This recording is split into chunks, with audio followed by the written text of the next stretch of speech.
The town of Greyfield was like a forgotten photograph, faded, cracked, and left to rot in time's damp corners. No one visited it anymore. Those who did never stayed long enough to tell why. At the far edge of this ghostly town stood an old farmhouse, silent as a grave. Its windows were blind, its roof half collapsed, and the weeds around it grew wild like hair on a corpse. That farmhouse belonged to Eleanor Gray, a 32-year-old woman with tired eyes and a heart heavy with questions. 10 years had passed since her parents disappeared inside this very house. No blood, no struggle, not even a broken lock. Just silence. The police had searched every inch, found nothing and left. The town soon followed, house by house, street by street, as if Greyfield itself was giving up on being alive. And now, after all those years, Eleanor had returned. The first thing she noticed wasn't the dust or the decay. It was the stillness. Not even the sound of the wind. No birds, no crickets. The silence was so deep it pressed against her skin like invisible weight. She stood on the porch, keys trembling in her hand. The old door creaked when she opened it, but only once. The sound died halfway, as if swallowed by the air. Inside, everything was exactly as she remembered. Her mother's rocking chair by the window, her father's books stacked neatly beside the fireplace, the grandfather clock standing tall in the hallway. Frozen, its hands stopped at 3:17. She tried to wind it, but it refused to tick.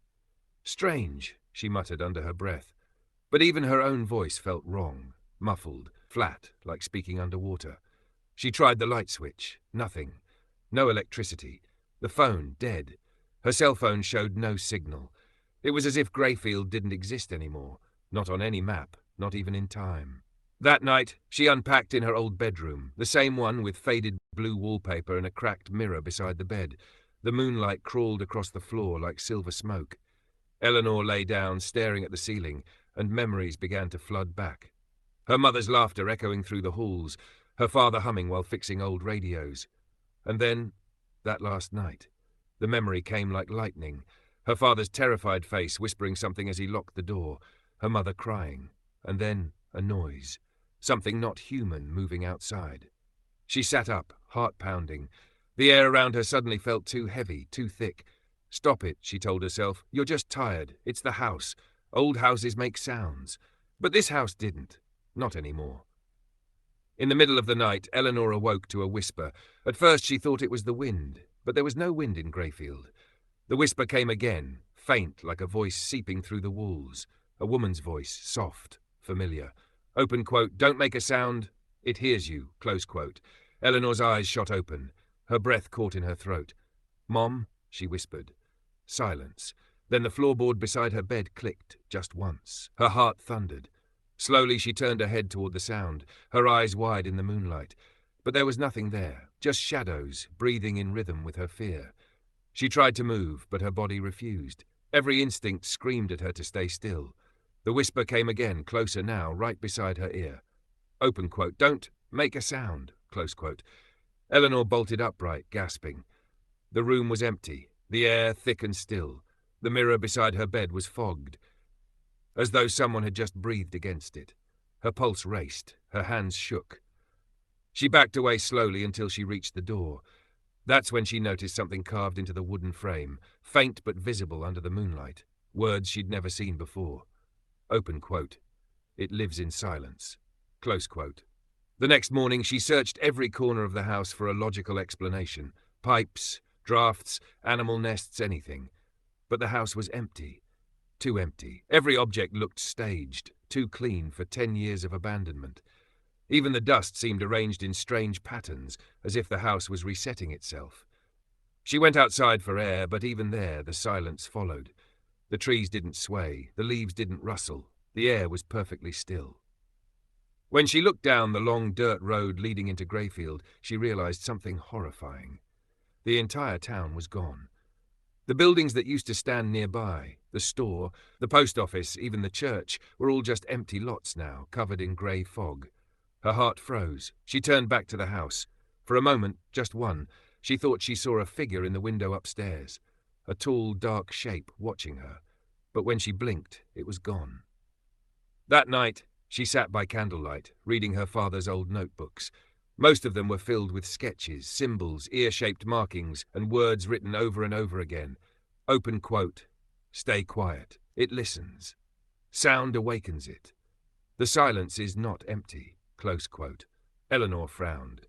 Her father had been a sound engineer, obsessed with frequencies and vibrations. Maybe this was his research, or maybe it was something worse. She turned the page and froze. A photograph was tucked between the pages, a black and white picture of her parents standing in the yard. Behind them, near the edge of the woods, was something blurry, something that didn't look human, long, thin, and bending toward them. Her candle flickered. A faint tap-tap-tap came from upstairs. Eleanor's breath hitched. She looked up at the ceiling. The tapping came again, deliberate, rhythmic, like someone knocking on the floor above her. Tap, tap, tap. She grabbed the candle and crept toward the stairs, each step creaking softly. At the top, the hallway stretched into darkness. Her old bedroom door was half open. She stepped closer. The air felt colder up here, thick like fog. "Hello?" she whispered. No reply. Only that same unnatural silence swallowing her words. She took another step and heard it. A whisper, not from the room, but inside her head. Open quote, "You shouldn't have come back." Close quote. The candle went out. Eleanor screamed. But in Greyfield, even screams make no sound. End of Act 1 shouldn't be. Morning came slow in Greyfield, pale sunlight filtering through clouds that never moved. The silence still clung to everything like fog. Eleanor hadn't slept. Her mind replayed the whisper from last night. You shouldn't have come back. Her candle had burned out hours ago, but she still sat in the same chair, staring at the ceiling, afraid to move. When she finally stood, she noticed something strange. A thin trail of dust disturbed across the floorboards, leading from her bedroom to the attic door. She didn't remember ever opening that attic. For a long moment she just stood there, hand trembling on the wooden ladder. Then she climbed. The attic was colder than the rest of the house. Dust floated like grey snow in the dim light slipping through the cracks in the roof. Boxes lay everywhere, untouched for years. Then she saw it. Her father's tape recorder, sitting alone on a workbench, a reel still inside. On the tape was a handwritten label, Project Silence, Test 1. Her heart pounded. She hesitated, then pressed play. At first, only static. Then her father's voice, shaky, fearful, nothing like she remembered.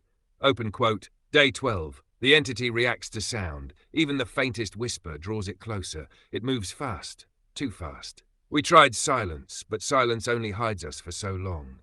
Close quote, Eleanor froze.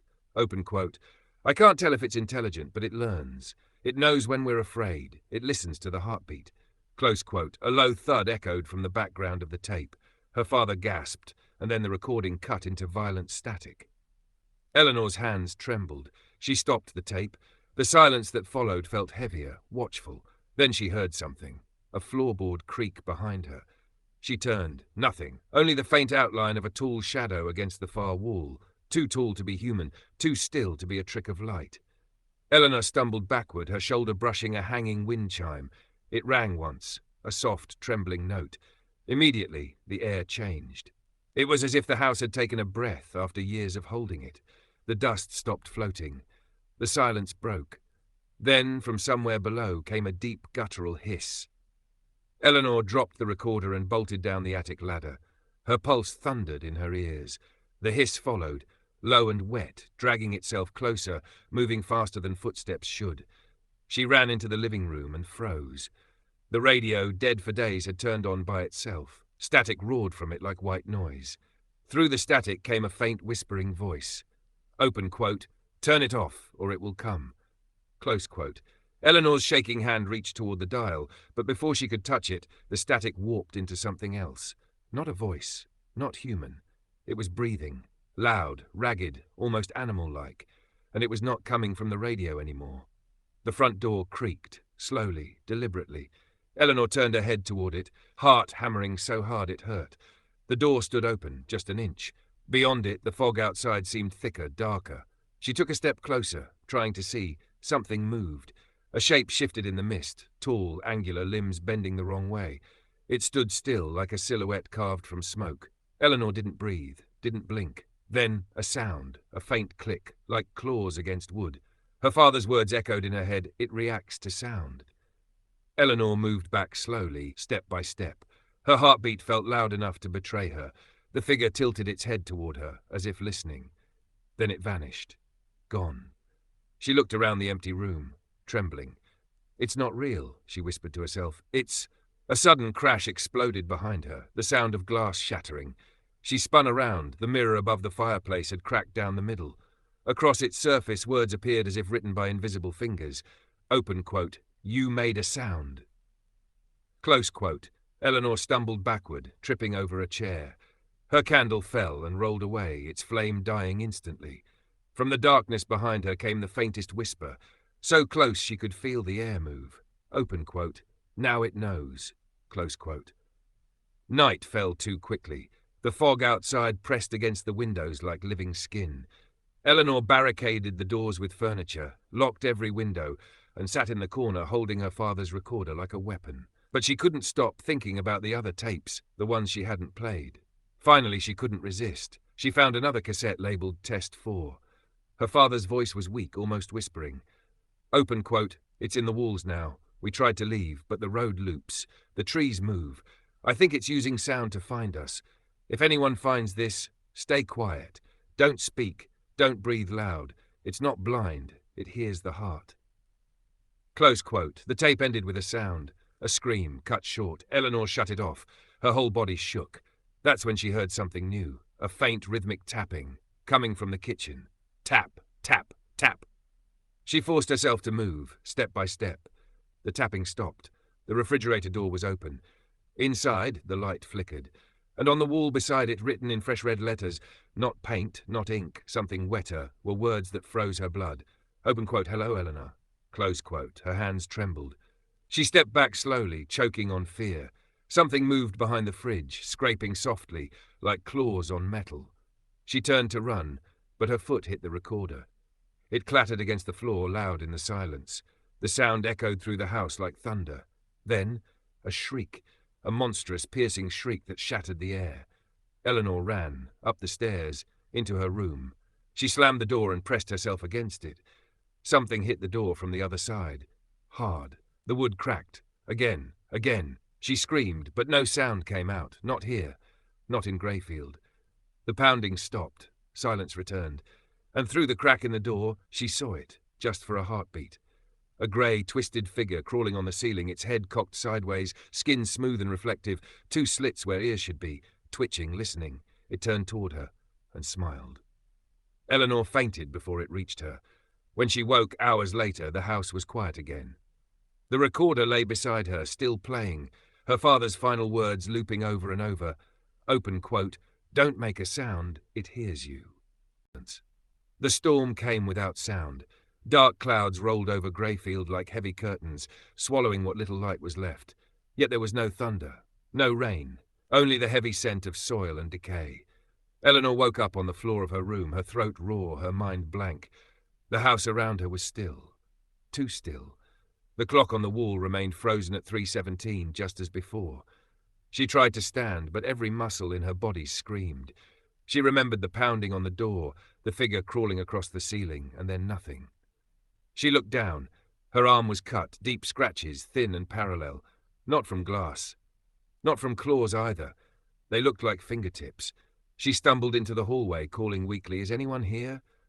Her voice didn't echo. It was eaten by the air before it could travel. Then she saw something new, faint footprints in the dust, leading down the stairs. Large, but wrong. Each print had 4 long toes, like stretched hands pressing into the floorboards. In the living room, the furniture she had piled against the door was scattered. The locks were bent outward. The air smelled of rust and moisture. Eleanor picked up her father's last tape from the floor. It was cracked, but still playable. She pushed it into the recorder and pressed play. Static hissed. Then her father's voice, frightened, hurried, whispering. Open quote, "It came for your mother first." She screamed. "I told her not to. I told her not to." Then it took her. There was no blood, just silence. It doesn't kill in the way we understand. It consumes sound. And everything that makes it. Close quote. The recording skipped. Eleanor pressed it closer to her ear. Open quote. "I can hear it now. It's inside the walls. Inside the..." Close quote. A heavy thud cut the tape. A distant growl followed. Then nothing. Her father's last words were swallowed mid-sentence, leaving only the hiss of static. Eleanor's chest tightened. She looked up at the ceiling and froze. The boards above her were moving, slightly, breathing. Something alive was inside the ceiling. She backed away slowly toward the staircase. That's when she noticed it. The walls weren't still anymore. They seemed to pulse, faintly, like veins under pale skin. From somewhere deep in the house came a low, dragging sound. Scratch! It moved from room to room, searching, listening. Eleanor ran up the stairs, holding her breath, each step groaning under her weight. She turned into the hallway and slipped inside her father's study, locking the door behind her. The study smelled of ink and dust, 1,000 papers strewn across the desk, pages filled with strange diagrams, circles, sound waves, the same words scrawled again and again in shaky handwriting. Open quote, the silence feeds it. Close quote, on the wall was a large chart labelled Frequency Map, Greyfield. Her father had drawn the town's outline, marking red X's across certain spots, all around the edges. In the centre of the map was the farmhouse. Under it he had written one word, Nest. Eleanor's pulse quickened. "Oh my God," she whispered. Something knocked softly on the study door, once, twice, 3 times. She froze. The knock came again, but lower now, as if whatever was outside had crouched down. Then a whisper, faint but clear, in a voice that made her blood run cold. Open quote, "Eleanor, it's me. Open the door." Close quote, it was her father's voice. She pressed a trembling hand to her mouth. "No, you're dead. Open quote, "Please, sweetheart, it's cold out here. Let me in." Close quote. The doorknob twisted slowly. Eleanor shook her head, backing away. "You're not him. You're not real." The voice grew sharper, deeper. Open quote, "If you don't open this door, it will come for you." Close quote. Then, silence. Eleanor waited. Every second felt like a lifetime. Then she heard it, not from the door but above her. A faint, wet sound of something crawling on the ceiling. She looked up and saw cracks spreading across the plaster, dust raining down. She bolted for the window. It was jammed. She hit it again and again until the glass shattered. Without thinking, she climbed out onto the roof. The fog outside was thicker now, like breathing smoke. Eleanor crouched low, her heart pounding. Then a sound. Something behind her. She turned, and there it was. The creature stood half in shadow, half in moonlight. It was tall, impossibly thin, with joints that bent backward. Its skin glistened like wet clay. It had no eyes, no mouth, only 2 long, vertical slits on the sides of its head that quivered, twitching to every vibration. It didn't see. It listened. Eleanor held her breath, afraid the sound of her heartbeat might give her away.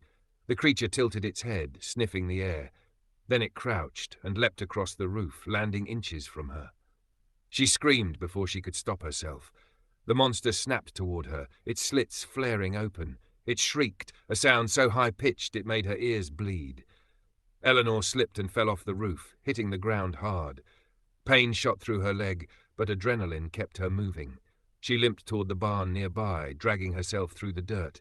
Behind her, the creature dropped to the ground, silent, graceful, predatory. Eleanor crawled inside the barn and slammed the door. It was dark, filled with tools and rusted machinery. She hid behind an old tractor, biting down on her sleeve to stop her breathing from shaking. The door creaked. The creature entered. It moved slowly, its head twitching with every faint sound, the drip of water, the creak of wood, the trembling of her body. It stopped, right beside the tractor. Eleanor closed her eyes. The creature leaned closer, close enough that she could smell its damp, metallic scent. It tilted its head, as if listening to her heartbeat. Then, a sound. The recorder in her pocket clicked on, replaying her father's voice. Open quote, "If you find this, run." Close quote. The creature screamed. Eleanor threw the recorder across the barn. It hit the far wall and played static. The monster lunged toward it instantly, ripping the boards apart. She took her chance, ran limping out of the barn into the open field, gasping, crying, half-blind with terror. Behind her, the monster turned and followed. The wind had picked up for the first time in years, carrying her sobs across the dark fields. But even the wind felt strange, hollow, echoing as though the world itself was a shell. Eleanor didn't look back. She ran until her legs gave out, collapsing near the fence at the edge of the property. When she turned around, the creature had stopped. It stood by the barn, watching her with those twitching, sound-hungry slits. And then, slowly, it sank into the ground, melting into the dirt like shadow. The silence returned. Eleanor sat in the mud, shaking, whispering to herself, "It's gone, it's gone." But deep down, she knew it wasn't. Greyfield was its nest, and she had nowhere else to run. End of Act 3, The Monster in the Silence. The night had never been so still. The wind had stopped whispering, the insects had ceased their murmurs, and the darkness itself seemed to be listening. Evelyn sat near the basement door, holding Marcus close. Regan stood beside them, clutching the small speaker and the microphone that emitted the high-pitched frequency, their only weapon. Outside, the house was surrounded. The creatures had come, drawn by a faint sound, the breaking of a picture frame during their frantic escape earlier. Their movements were barely audible. Soft scratches on the wooden porch, the clicking of claws, the stretching of inhuman limbs. The air pulsed with tension, every second stretching into eternity. Lee's absence was a gaping wound. His sacrifice still echoed in their hearts, but now his family had to survive, for him. Suddenly, the floor creaked upstairs. Regan froze. Evelyn signaled her to stay calm, pointing toward the stairs. A shadow moved past the small window, quick and jagged. Then another. The creatures were inside. Evelyn grabbed the baby, who was wrapped in a soundproof box. She pressed a finger to her lips and mouthed, "Basement." Regan nodded. Together they descended the narrow stairs, step by step, every movement a prayer. Down below, the basement was dark, humid, and filled with the faint scent of old earth. Evelyn gently closed the wooden trapdoor. She could hear them moving above, their heavy limbs dragging, sniffing, clicking. The boards groaned under their weight. Regan looked at her mother, tears forming. She whispered so softly it was almost thought, "They're here." Evelyn nodded. "Remember what your father said, we survive by listening." Then the sound came, a baby's faint cry, muffled but still real. The creature upstairs froze, the clicking stopped. It turned toward the sound. Evelyn's eyes widened in terror. She rocked the box gently, praying for silence. But the baby whimpered again. The creature screamed. A high-pitched metallic roar that rattled the floorboards. Dust fell from the ceiling. Regan covered her ears. Evelyn grabbed the shotgun from the corner, but her hands were shaking. The monster crashed through the trapdoor, its long limbs tearing through wood and dust. Its face was all muscle and plates. No eyes, only an opening where its ears pulsed, scanning for the faintest vibration. Regan pointed the speaker toward it and switched it on. The sharp frequency sliced through the air. The creature convulsed violently, screeching and clawing at its head. Its armor plate split open, exposing a pale, wet surface underneath. Evelyn didn't hesitate. She aimed and fired. The blast was deafening. The creature fell, its scream echoing through the valley, but the sound of the gunshot had summoned others. Evelyn and Regan looked at each other, a moment of silent understanding. There was no more running, not tonight. Regan reloaded the speaker and turned up the volume. 2 more creatures smashed through the front door. She aimed the sound toward them, and they screamed in pain. Evelyn took position, firing when their armor cracked. Each shot was an explosion of fury and grief. When the last creature fell, silence returned, heavier than before. The house was in ruins. The floor was covered in dust and blood. The frequency device buzzed faintly, the last sound in a world that had forgotten how to make any. Evelyn sat down, her face streaked with tears. The baby was safe. Marcus came out from hiding, eyes wide with disbelief. Regan stood, trembling, the microphone still in her hand. Through the shattered window, dawn was breaking. The first light of morning touched the fields, golden and soft. Evelyn looked toward it, exhausted but alive. Regan turned to her, voice steady for the first time in days.